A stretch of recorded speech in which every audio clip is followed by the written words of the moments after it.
러시아에서 케이팝을 듣고 한국 화장품을 쓰고 한국 드라마를 보며 자란 금발의 젊은 여성이 있습니다. 그녀의 이름은 나스티아. 러시아 출신 뷰티 여행 유튜버입니다. 그리고 마침내 서울에 왔습니다.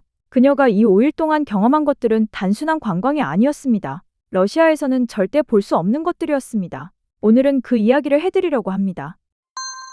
한국에 도착한 지 이틀째 되던 날, 친구가 다니는 세종대학교에서 축제가 열렸습니다. 무대에 오른 아티스트는 키스 오브 라이프와 지코. 러시아의 대학 축제는 어떨까요? 러시아 대학 축제는 대부분 교내 밴드, 학생 연극, 학과 공연으로 채워집니다. 유명 가수가 대학 캠퍼스 무대에 오르는 경우는 거의 없습니다. 오더라도 티켓을 따로 구매해야 하고 인기 아티스트라면 이미 매진 상태가 대부분입니다. 그런데 한국은 다릅니다. 지코는 빌보드 차트에 이름을 올린 국제적인 아티스트입니다. 키스 오브 라이프는 해외에서도 수십만 팬을 거느린 K-팝 그룹입니다. 이런 아티스트들이 대학 캠퍼스 야외 무대에 서고 입장료는 무료입니다. 심지어 이 러시아 유튜버는 세종대 학생도 아닙니다. 친구 따라 놀러온 외국인 관광객인데도 아무 제한 없이 공연을 즐겼습니다.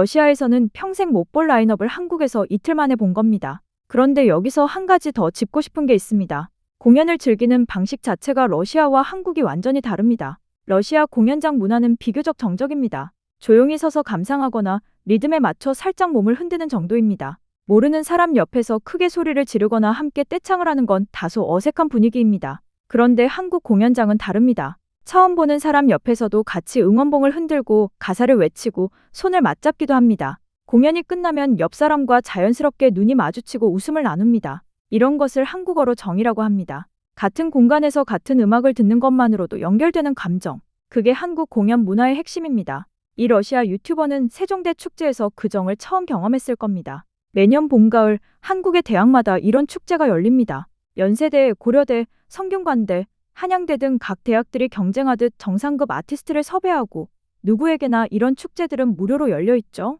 한국 대학 축제 시즌에 서울에 오는 외국인들이 매년 늘고 있는 이유가 바로 이겁니다. 3일차 본격적인 뷰티 쇼핑이 시작됐습니다. 첫 번째 목적지는 올리브영이었습니다. 러시아에서 한국 화장품을 사려면 글로벌 쇼핑몰을 통해 주문하거나 비싼 가격의 수입 화장품 매장에서 사야 합니다. 그런데 한국 올리브영에 오면 그 제품들이 러시아 가격의 절반도 안 되는 가격에 쫙 깔려 있습니다. 세일까지 하고 있으면 그야말로 천국이죠. 이 러시아 유튜버가 고른 건 베이글칩과 토리덴 크림이었습니다. 토리덴 크림은 지금 유럽과 러시아 뷰티 커뮤니티에서도 이미 유명한 한국 스킨케어 브랜드입니다. 한국 스킨케어는 이제 단순한 국내 제품이 아닙니다. 전 세계 피부 고민을 해결하는 글로벌 솔루션이 됐습니다. 러시아에는 올리브영 같은 곳이 있을까요?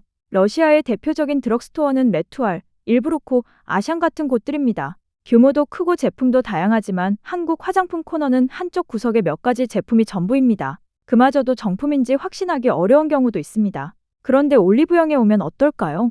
층마다, 코너마다 한국의 모든 뷰티 브랜드가 총출동해 있습니다. 직원이 직접 피부 타입에 맞는 제품을 추천해주고 테스터로 직접 발라볼 수 있습니다. 세일 기간에는 전 세계에서 몰려온 외국인들로 줄이 생깁니다. 올리브영은 이제 단순한 쇼핑 공간이 아닙니다. 한국 뷰티 문화를 체험하는 공간이 됐습니다. 이 러시아 유튜버가 토리덴 크림을 집어들던 순간 그녀는 러시아 뷰티 커뮤니티에서 수백 번 본 바로 그 제품을 드디어 직접 손에 쥔 겁니다. 그 감동이 어떨지 한국 화장품을 좋아하는 분들은 다 아실 겁니다. 오후에는 지하철을 타고 성수동으로 향했습니다. 과거 공장 지대였던 이곳이 지금은 세계에서 가장 힙한 거리 중 하나로 변모했습니다. 그리고 성수동에서 인생 디저트를 만났습니다. 찹쌀떡이었습니다. 사실 러시아에서 디저트는 굉장히 중요한 문화입니다. 러시아 사람들은 차를 마실 때 반드시 달콤한 간식을 곁들입니다. 차이코프스키를 들으며 메도빅 한 조각을 먹는 것. 이게 러시아식 여유입니다. 그런데 러시아 디저트는 대부분 오랫동안 보관할 수 있는 형태입니다.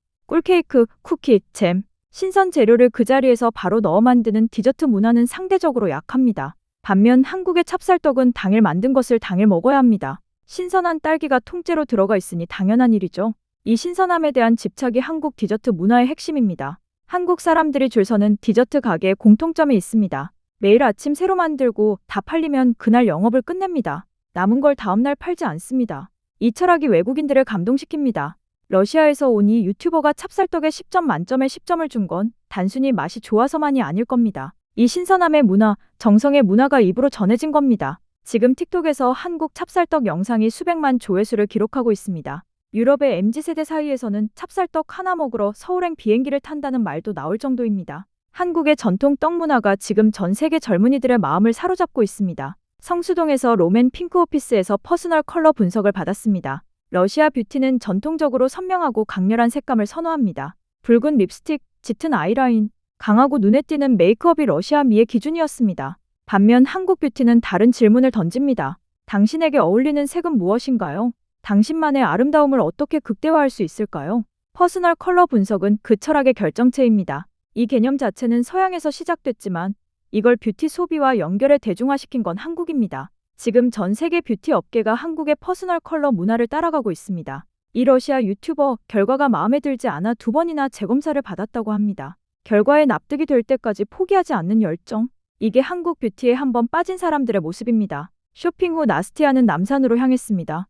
남산, 서울 한복판에 자리한 해발 265m의 산입니다. 서울 시내 어디서든 올려다 보이는 남산 서울타워. 그 타워가 있는 산을 직접 올라간 겁니다. 러시아에도 도시 안에 자연이 공존하는 곳들이 있습니다. 모스크바의 고리키 공원, 상트페테르부르크의 여름 정원. 하지만 이런 곳들은 평지에 조성된 공원입니다. 도시 한가운데서 실제 산을 오른다는 개념은 러시아에 없습니다. 그런데 서울 사람들은 퇴근 후에 데이트 날에 친구들과 함께 남산을 오릅니다. 등산복도 필요 없습니다. 운동화 하나면 충분합니다. 30분이면 정상입니다. 그리고 정상에 올랐을 때 펼쳐지는 풍경. 수백만 개의 불빛이 사방으로 펼쳐집니다. 북쪽으로는 경복궁과 북악산이 보이고 남쪽으로는 한강 너머 강남의 마천루가 반짝입니다. 동쪽으로는 롯데타워가 하늘을 찌르고 서쪽으로는 인왕산 능선이 도시를 감쌉니다. 모스크바의 야경이 역사와 위험의 아름다움이라면 서울의 야경은 살아 숨쉬는 생동감의 아름다움입니다. 모스크바 야경의 중심에는 크렘린이 있습니다. 붉은 별이 빛나는 첨탑, 황금빛 돔. 장엄하고 압도적입니다. 보는 사람을 작게 만드는 풍경입니다. 그런데 서울 야경은 다릅니다. 보는 사람을 이 도시의 일부로 만드는 풍경입니다. 저 수백만 개의 불빛 하나하나가 지금 이 순간을 살아가는 사람들의 빛이라는 게 느껴집니다. 저 빛 속 어딘가에서 누군가는 치킨을 시키고 누군가는 노래방에서 마이크를 잡고 누군가는 한강공원에서 편의점 라면을 먹고 있을 겁니다. 5천년 역사를 품은 도시가 지금 이 순간에도 이렇게 뜨겁게 살아 움직이고 있다는 것. 그게 남산 야경이 주는 감동입니다. 이 러시아 유튜버가 남산 정상에서 서울을 내려다봤을 때 무슨 생각을 했을지 궁금합니다. 러시아에서 화면으로만 보던 서울이 지금 발 아래의 통째로 펼쳐져 있었을 테니까요. 남산에서 내려온 나스티아와 친구들이 향한 곳이 있었습니다. 노래방이었습니다. 러시아에도 카라오케가 있습니다. 하지만 러시아의 카라오케는 바나클럽의 무대에서 불특정 다수 앞에서 노래하는 형태입니다. 잘 모르는 사람들 앞에서 마이크를 잡아야 합니다. 한국의 노래방은 완전히 다릅니다. 작은 방 하나를 통째로 빌립니다. 친구들끼리만 완전히 독립된 공간에서 눈치 볼 필요 없이 마음껏 노래하고 춤출 수 있습니다. 노래 실력이 없어도 됩니다. 음정이 틀려도 됩니다. 그 방 안에서는 모두가 슈퍼스타입니다. 한국에서 처음 노래방에 가는 외국인들의 반응이 다 비슷합니다. 처음 10분은 어색하게 앉아있다가 20분이 지나면 마이크를 놓지 않습니다. 이 러시아 유튜버도 예외가 아니었습니다. 노래방 문화는 지금 전 세계로 퍼지고 있습니다. 뉴욕, 런던, 파리, 시드니. 한국 노래방 스타일의 프라이빗 룸 카라오케가 전 세계 대도시에 속속 생겨나고 있습니다. 원조는 한국입니다. 세종대 축제의 K-팝 공연, 성수동 찹쌀떡, 롬앤 퍼스널 컬러 분석, 남산 야경, 그리고 노래방. 이 5가지 경험의 공통점이 무엇인지 아시나요? 러시아에는 없는 것들이라는 겁니다. 무료 입장에 정상급 아티스트가 서는 대학 축제도, 통과일이 들어간 전통떡도, 나에게 맞는 색을 찾아주는 뷰티 서비스도, 온 도시가 한눈에 들어오는 야경도, 완전 독립된 프라이빗 노래방도. 이 모든 것이 한 도시에 모여있는 곳이 서울입니다. 러시아에서 K-팝을 듣고 한국 드라마를 보며 꿈꾸던 서울. 직접 와보니 상상보다 훨씬 좋았습니다. 그리고 그건 이 러시아 유튜버만의 이야기가 아닙니다. 지금 이 순간에도 세계 각지에서 서울을 꿈꾸는 사람들이 있습니다. 그들이 서울에 와서 실망한다는 이야기는 들어본 적이 없습니다. 다음에 또 오고 싶다는 이야기만 들립니다. 그게 바로 서울이 가진 힘입니다. 지금까지 한류 이슈였습니다. 오늘 영상이 도움되셨다면 구독과 좋아요 부탁드립니다. 앞으로도 한류 이슈 채널에 많은 관심 부탁드립니다. 감사합니다.